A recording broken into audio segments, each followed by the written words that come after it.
ಹೌದಾ? ಏನ್ ಮಾತ್ ಮಾತಿಗೆ ನನ್ಗೆ ಹೊಡೆಯಕಾದ್ರೆ ಏನ್ ಬಿಟ್ಟು ಹೊಡೆಯಕ ಮಾತ್ ಮಾತಿಗೆ ಈ ಅಭ್ಯಾಸ ಮೊದಲಿಂದ ಇತ್ತು. ಆದ್ರೆ ಒಂದು ಸಂತೋಷ ಏನು ಗೊತ್ತಾ, ನಿನಗೆ ಎಷ್ಟೇ ಖರ್ಚು ಮಾಡಿದ್ರು ನನಗೆ ಬೇಸರ ಇಲ್ಲ. ಯಾಕೆ? ನೀನು ನನಗೆ ಬೀಳೋ ಬಿಟ್ಟಲ್ಲ, ನಿನಗೆ ಬೀಳ್ತಾ ಇತ್ತಲ್ಲ, ಸಂತೋಷ ಬರ್ತಾ ಇದ್ದೆ. ಅವ್ರು ನಿನ್ ಮನೆ ಬಂದಿಸೋ ನಾವೀಗ ಮಾತಾಡಿದೆ ಅಂದ್ಕೊಂಡನ ಎಮ್ಮೆಗೆ ಹಾಕಿ ಹಿಂಡಿ ಎಲ್ಲ ಹೋಗ್ತದ, ಹಾಲಲ್ಲಿ ಬರ್ತದೆ, ಈಗ ಸಗಣಿಯಲ್ಲಿ ಬೀಳ್ತಾ ಉಂಟು. ಹಾಗೆ ಹೇಳುವಾಗ ಉಂಟಾ ದೊಡ್ಡ ಮನುಷ್ಯರು ಗಾದೆ ಕೇಳಿಲ್ವಾ?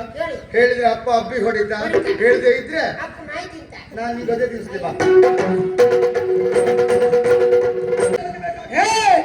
ಹದಗೆಟ್ಟ ಮಾತು ಹಲ್ಲನ್ನ ಕಳಿತಿತ್ತು. ಹೇಮಾ, ಒಂದು ಪ್ರಕರಣ ನಮ್ಮ ಬದುಕಲ್ಲಿ ನಡೆದು ಹೋಗಿತ್ತು. ನೀನು ಆಡಿದ್ದ ಮಾತಿಗಾಗಿ, ನೀ ಮಾಡಿದ ಕಾರ್ಯಕ್ರಮಕ್ಕಾಗಿ ನನ್ನ ಕೈನಿಂದ ಕೆನ್ನ ಬಂದು ಹೋಗಿದೆ. ಪ್ರಕರಣ ಮುಗಿಯಿತು, ಮತ್ತೆ ಮರುಕಳಿಸುವ ಪ್ರಯತ್ನ ಮಾಡಬೇಡ. ಜಾಗ್ರತೆ.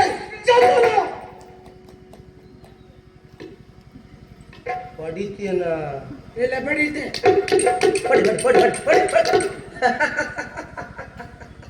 ಈ ಗಂಡಸ್ರ ಹಣೆ ಬರವೇ ಇಷ್ಟು. ಏನೂ ಮಾಡ್ಲಿಕ್ಕೆ ಆಗದವ್ರು ಹೆಂಡತಿ ಹೊಡಿಲಿಕ್ಕೆ ಒಂದು ಗೊತ್ತುಂಟು.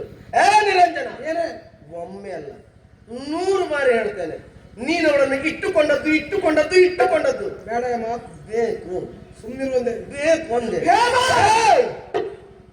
ನೀನು ಇಟ್ಟುಕೊಂಡದ್ದು ಅಲ್ಲ ಅಂತ ಆದರೆ ಈ ಕ್ಷಣಕ್ಕೆ ಈ ಅರಮನೆಯಿಂದ ಅವಳನ್ನು ಹೊರ ಕಳಿಸು. ಇಟ್ಟುಕೊಂಡದ್ದೇ ಹೌದು ಅಂತ ಆದ್ರೆ ನನ್ನ ಜೊತೆಗೆ ಇರ್ಲಿ. ಕಳಿಸವಳನ್ನ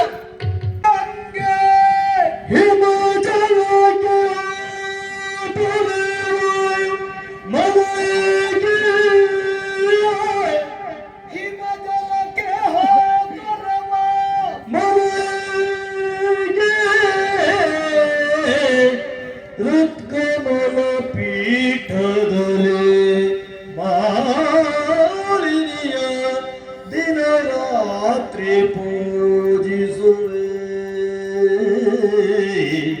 ಹೃತ್ಕಮಲ ಪೀಠದಲ್ಲಿ ಮಾಲಿನಿಯ ದಿನ ರಾತ್ರಿ ಪೂಜಿಸುವೆ. ಪದವಿ ಸಿರಿ ಸಂಪದದ ಹಂಗಿಲ್ಲ ತನಗೆ